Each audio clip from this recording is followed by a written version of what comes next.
Welcome to the deep dive. Today, we're jumping into something, well, pretty unique. It's a meditative short film by Waldron called Miksang NYC. Yeah, it's definitely not your typical film experience. Right. It feels like it's about seeing the world differently. We'll be looking at it through two main ideas. First is Miksang. It's a type of contemplative photography. It comes from Tibetan Buddhism.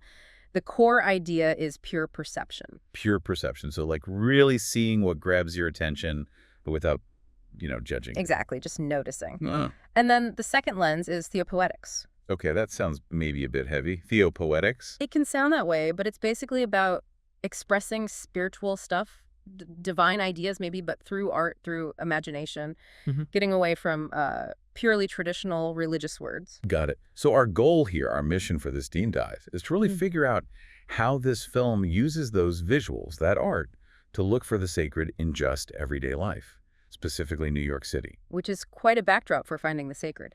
Right. And we want to explore what that offers you, the viewer, how it might change how you see things. We're working off a briefing doc and an analysis called Miksang NYC, Theopoetics of Urban Perception. Okay, let's unpack that. So, Miksang turning the mundane into something potentially sacred, this contemplative gaze. How does the film actually achieve that in a place like New York? It's so busy, so much going on. It is busy, yeah. But the film does something quite simple but effective. It takes these totally normal city scenes, buildings, bridges, people just walking around. Pigeons, graffiti, subways, the usual suspects. Exactly, the usual suspects. But it treats them as things worth focusing on contemplatively. It's less about what they are and more about just looking. Okay. And the analysis points out something interesting, this repeated focus on reflections and light, especially in the night shots, around the 4.15, 4.18 mark. Somewhere Reflections and light, like it's hinting at something more. Maybe, yeah. Like deeper realities or just a kind of luminous quality within the ordinary stuff. Yeah. Finding something profound in a puddle reflection, maybe. Huh. And this idea of Miksang's good eye, it's not just seeing differently, it's seeing the connection between things. Is that part of it? Making the mundane feel sacred. Yeah, that interconnectedness is key. And that's where theopoetics comes in nicely, right? This idea of finding divine immanence, not just in churches or nature, but in the overlooked things, the everyday sensory stuff. Right. But you also mentioned non-dualistic vision. What does that actually mean here? Can you break that down? Sure. Non-dualistic vision or pure perception. Think about looking at, say, a cup. Normally we think, that's my cup, it's hot, I need coffee, judgments, stories. Right, we layer meaning onto it. Exactly. Miksang encourages you to just see the thing itself, the color, the light on it, the shape. No story, just the direct experience.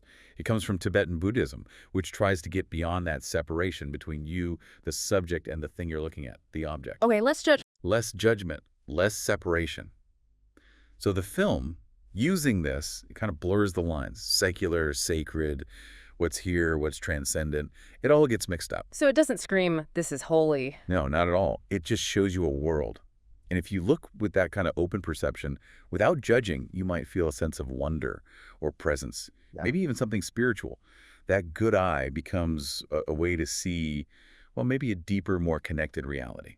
Okay, that's starting to click. And the analysis calls the film meditative. That seems counterintuitive for NYC.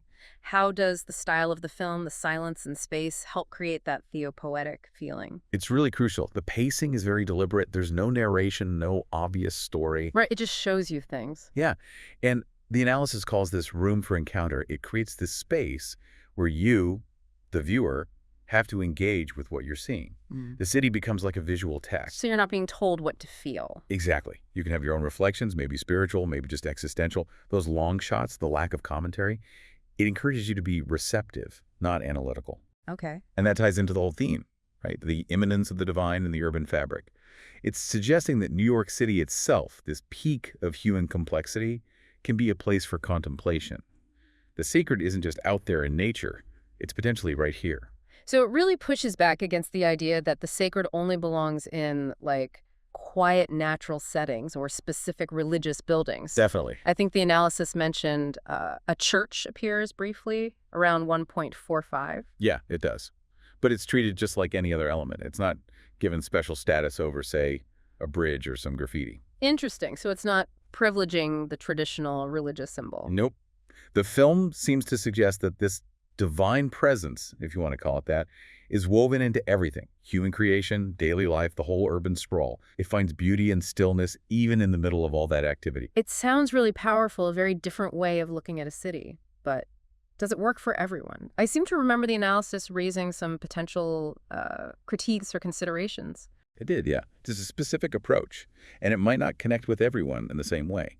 One point was about the accessibility of the theopoetic message. Meaning? Well, if you don't know about Miksang, or you're not really thinking in theopoetic terms, those spiritual dimensions might just stay hidden, implicit.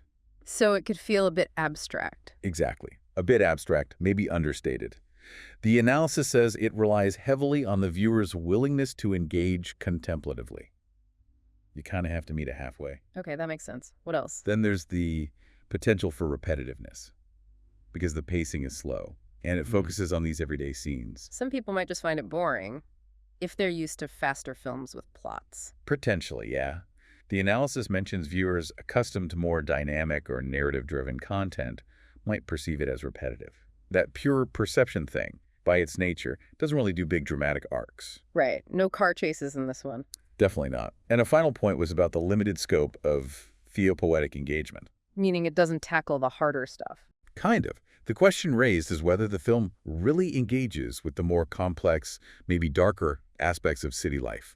Things like suffering, injustice, the tough theological questions that cities often bring up. So it presents a more harmonious view? Largely, yeah. Huh. It's described as presenting a harmonious, albeit busy, urban landscape. The good eye might be seen as focusing mainly on things that are aesthetically pleasing or easy to contemplate. It doesn't necessarily dig into the grit. Okay. So a powerful and unique vision, definitely, but maybe selective. Yeah. And perhaps requires a certain mindset from the viewer to fully appreciate. I think that's a fair summary. In conclusion, the analysis calls Miksang NYC a compelling visual meditation. It really does translate Miksang ideas into film pretty effectively. And through that theopoetic lens, yeah, it offers this subtle exploration of the sacred and the ordinary. It invites you to look differently, to find that immanence in the city. Its real strength is probably in that quiet invitation to see, rather than telling you what to believe. So for you listening, here's something to think about. What if you tried applying that good eye, that pure perception, to your own day-to-day? Your commute, maybe? Yeah. Your office? Just standing in line somewhere? How might just looking without judgment change how you experience it? Could it reveal something deeper you usually miss?